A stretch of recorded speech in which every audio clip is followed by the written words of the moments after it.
menanggapi terkait kemarin ucapan dari Sekjen dari Mawar sendiri terkait masalah sudah selesai nafkah mungkin paling penting adalah nafkah yang sebagai pun dan yang terus sebagai orang yang jadi orang tuanya Adnan. Ya, jadi kalau informasi ataupun berita yang berkembang, bahkan juga ada yang menyatakan bahwa Insanul lari dari apa yang dimaksud tanggung jawab ya untuk menafkahi, ya ini kan kita pastikan ya ada Insanul juga bahwa menyatakan itu tidak benar ya Mas ya. Jadi itu tidak benar, oleh karena itu hal tersebut biar nanti Insanul sendiri yang akan memberikan penjelasannya gitu. Dikatakan sebagai tidak soal apa sih? Kenapa tuh? Tidak menanggapi. Makanya tidak lancar. Itu sendat-sendat. Ya banyak gimana ya, malas mengklarifikasi apa sih, tapi kayak ya maksudnya ya kalau ngasih tetap ngasih ya kan, tapi yang dikatakan kalau sampai berapa bulan nggak perlu, ini nggak perlu diributin, wah ini kes rumah tangga juga. Tapi berapa sih nggak boleh nggak? Misalnya tadi kan bilang nggak usah diributkan ya, tapi justru kan pihak sana menuntut apa yang sudah menjadi keputusan sendiri. Pertama dulu Bang Doli, Bang secara di putusan itu adakah nominal yang harus misalnya diberikan setiap bulannya, dan itu yang nanti juga gimana negosiasi, tapi kan berteriak nih. Ya, ini kan seperti rekan-rekan sudah melihat dan menyaksikan sendiri dari hasil putusan ya yang sudah disampaikan oleh majelis hakim, tentunya menjadi amar putusan itu kan ada nilai sebesar 4 juta per bulan, 3 juta ya, 3 juta per bulan, maaf saya revisi, 3 juta per bulan ini tentunya Insanul menyatakan dan memastikan tadi bahwa dia sudah memberikan nilai segitu, bahkan juga lebih ya. Ini rekan-rekan media harus tahu, jadi jangan dipelintir, karena nilai yang dimaksud yang namanya nafkah itu bahkan juga lebih dari nilai yang seharusnya, dari nilai 3 juta. Dan juga dia belikan mainan, dia ajak jalan dan lain-lain, tentunya biaya-biaya juga yang terhingga itu juga lebih daripada cukup. Artinya buat anak Insanul sangat amat memperhatikan gitu ya, memperhatikan dan jelas di sini kalau mengantarkan jauh untuk bisa dikatakan seperti itu, apalagi tidak menafkahi. Ya, jadi ditegaskan kembali, Insanul sudah menyatakan bahwa statement yang disampaikan kemarin oleh berita-berita yang berkembang oleh saudara M, menurut Insanul itu tidak benar. Ya, dia sangat amat perhatian dan juga dia mengikuti apa yang sudah diputuskan. Ya, putusannya 3 juta per bulan, dia melakukan apapun ataupun dia juga ya membelikan apa yang menjadi kebutuhannya anaknya. Oke. Nggak pernah terlambat berarti ya? Kenapa? Nggak pernah terlambat transfer. Ya kan komunikasi sama mbaknya, jadi ya, mungkin dia miskom mungkin gitu. Ya udah. Oh, jadi sama ini komunikasinya sama mbak aja, nggak sama Ya, ibunya Afnan. Mawar si Afnan kan lebih intens sama mbaknya kan, jadi ya banyak komunikasi. Tersentil nggak sih? Kecewa karena ini kan menyangkut masalah ayah dan laki-laki ya yang dikatakan tersendat-sendat. Biasa aja sih itu, udah. Maksudnya ini kan case rumah tangga, maksudnya ini kan ranahnya rumah tangga, privasi. Banyak ngomong di media soal rumah tangga. Menurut aku ya banyak sama-sama memperbaiki diri aja. Kalau untuk nafkahnya sendiri, Jadi gini intinya ya, kalau berita-berita yang sifatnya adalah bagian yang di dalam di rumah tangga ya, tentunya bisa dikatakan bahwa bagian-bagian ini nggak perlu diumbar. Kan kita tahu bahwa yang namanya tanggung jawab ya tetap tanggung jawab. Yang namanya satu komitmen, apalagi ini sudah diputuskan oleh majelis hakim, tentunya yang menjadi putusan itu tentunya insya Allah juga tanggung jawab.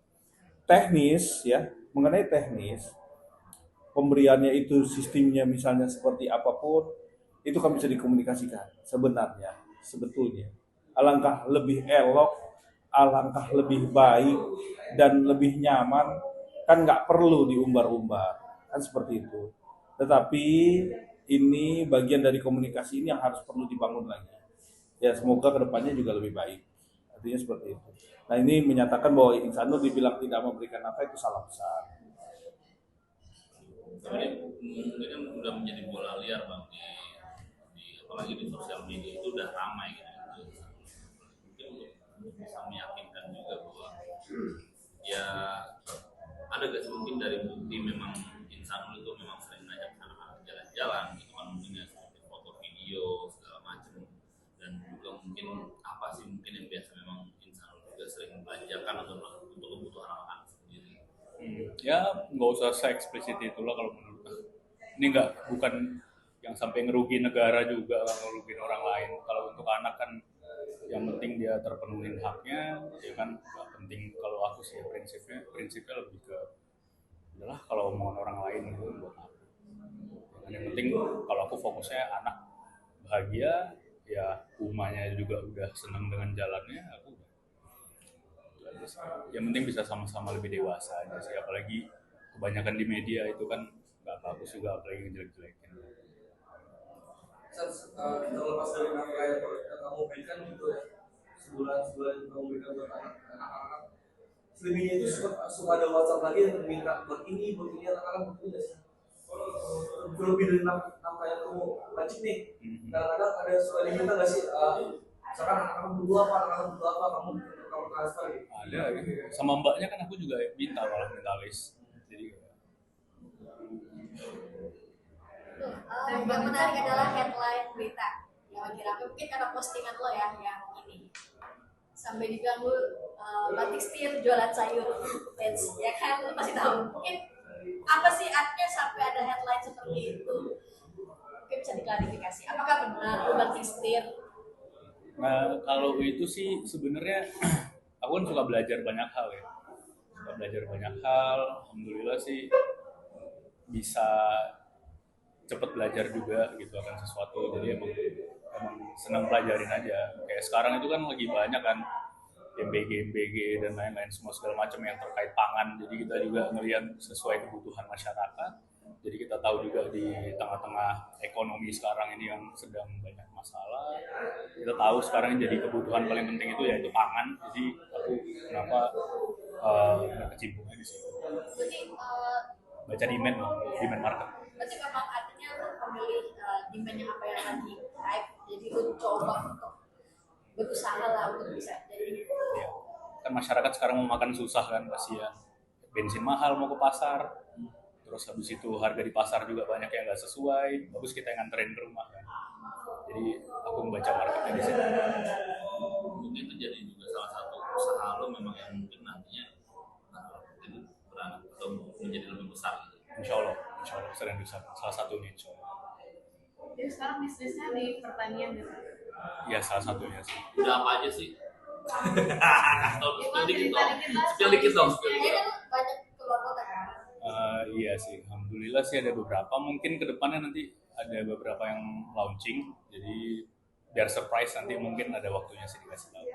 Yang penting kalau sekarang aku fokusnya gimana caranya bisa banyak memperbaiki diri, gimana caranya apapun langkah yang aku lakukan lebih hati-hati mengambil keputusannya.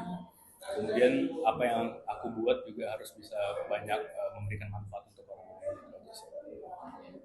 Mas, kalau di netizen itu bilangnya adalah Bang Insan jualan sayur gitu. Nah, kalau Bang Insan seperti apa? Ya nggak apa-apa, emang jualan sayur kita. Tapi dalam partai besar lah ya Bang. maksudnya bukan Pelan-pelan, ya, Mak. bukan jualan sayur yang netizen maknai gitu ya.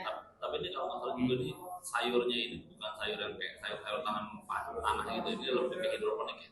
Enggak, emang sayur yang ditanam ya, sayur kalau nggak ditanam di tanah gimana? Kan ada hidroponik kalau Iya. sekarang itu tanaman. Ya sebenarnya hampir sama aja kayak yang ada di pasar, cuman bedanya kalau ini keliling dan ya jadi sebuah startup lah untuk memudahkan masyarakat belanja. Maksudnya gimana keliling? Gimana? Boleh cerita? Jadi ya kalau misalnya kita lihat kondisi sekarang ini kan orang itu kan bensin mahal ya, mau beli bensin mahal, kemudian belanja juga ke supermarket mahal, ya kan, atau ke pasar mahal. Jadi kita bikin itu supaya bisa lebih efisien. Gimana caranya? Kita punya beberapa unit kayak semacam gerobak gitu, bisa di track melalui aplikasi Sun, terus habis itu bisa belanja. Gitu. Apa pengelolaannya itu? Ya, jadi kita menjembatani antara si petani kemudian ke customer juga, ke ibu-ibu gitu kan. Kan kasihan ibu-ibu gitu kan kalau mau belanja itu harus ke pasar bensin mahal. Belum lagi kalau ke sana belum ada barang. Kalau ini kan bisa di-track langsung. Ke komplek-komplek. Di mana Bang? Di Medan, di Jakarta? Oh, kalau untuk sekarang ini kita pilot project-nya di Medan, tapi soon insya Allah kita coba sebar di seluruh Indonesia. Udah punya berapa gerobak Pak? Alhamdulillah ada 7 sekarang. Bang Tommy mungkin. Gimana nih Bang dengan headline yang lagi rame diduga ekonominya tidak stabil, satu sampai batik setir jualan sayur. Ya itu kalau semua itu positif ya, tentunya saya rasa tuh oke aja sih, yang nggak ada masalah ya, namanya positif pertama. Yang kedua, kita kan semua ini kan kondisi bisnis ini kan yang paling menjanjikan lah bisnis-bisnis yang demand-nya tinggi, ya kan? Ya, tentunya itu pangan yang diminatin kan seperti itu. Jadi ya alangkah lebih baiknya cari yang kira-kira yang konsumtif ya. Seperti itu. Yang penting halal lah buat anak. Oke. Tapi Bang, terjun langsung juga nggak sih jualan keliling? Maksudnya memantau lah Iya. ibu-ibu seperti apa sih di lapangan gitu. Sesekali aku nyetir gerobaknya juga, pengen tahu gitu kan kayak ya kita kan kalau usaha itu bukan cuma yang nyuruh-nyuruh aja kan, kita harus tahu kondisi pasar seperti apa ya kan, jadi real gitu, bukan cuma asumsi. Jadi kita turun langsung ke lapangan, melihat kondisi di lapangan seperti apa, jadi dari situ bisa dianalisa dan buat keputusan buat ini gimana cara supaya growth. Mungkin hari ini ada 7, tapi target kita besok mungkin ada 100 atau 1000 gerobak kayak gitu yang bisa keliling tersebar di Indonesia. Nah, sekarang bisnis sayur, bisnis yang kemarin kemana? Udah lah, yang Memang sudah tutup lembaran lama, mungkin buka bisnis baru atau memang ya karena kejadian ini dampaknya ke bisnis yang lalu?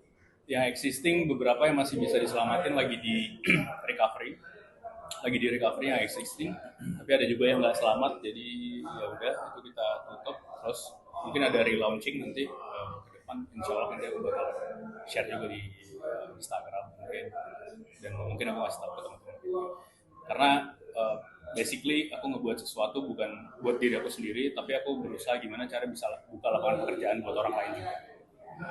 Ada berapa bisnis sekarang lagi jalan? Satu ini atau ada berapa? 3 atau 4. Nice. Di pangan semua? Oh enggak, ada yang teknologi, ada yang pangan, ada nanti surprise lah. Yang penting aku kepikiran gimana caranya kondisi ekonomi orang-orang sulit, ya kan, harus mau buka usaha butuh modal, tapi aku pikirin gimana caranya masyarakat supaya bisa minim modal atau bahkan tanpa modal tapi bisa menghasilkan dari rumah. Jadi nggak kok jualan sayur kata Jupiter ya Pak? Jadi ya gimana caranya bisa mempekerjakan orang lain. Karena kasihan lihat ekonomi zaman sekarang, aku ngerasa ya mungkin bukan aku aja yang ngerasain, tapi banyak orang yang terdampak. Mungkin rekan-rekan media juga kayak ngerasa sekarang ekonomi lumayan terasa ya agak drop gitu. Tapi kita juga nggak mau nyalahin pemerintah, kita nggak mau nyalahin orang lain gitu ya. Memang harus dari diri kita yang bangkit gitu. Ya kalau kita bisa bantu pemerintah buat mikirin ini ya kita kontribusi lah buat mikirin. Gitu. Walaupun ya mungkin dampaknya kecil sekarang, tapi kita harapannya ke depan bisa ngasih impact yang lebih banyak gitu. Udah punya berapa karyawan Pak? Dikit lah. Dikit tapi masih banyak kan. Intinya itu cuma untuk membuka lapangan kerja lah ya Mas. Iya, insya Allah gitu. Bang Insan ini kan berita di luar apa ekonomi Bang Insan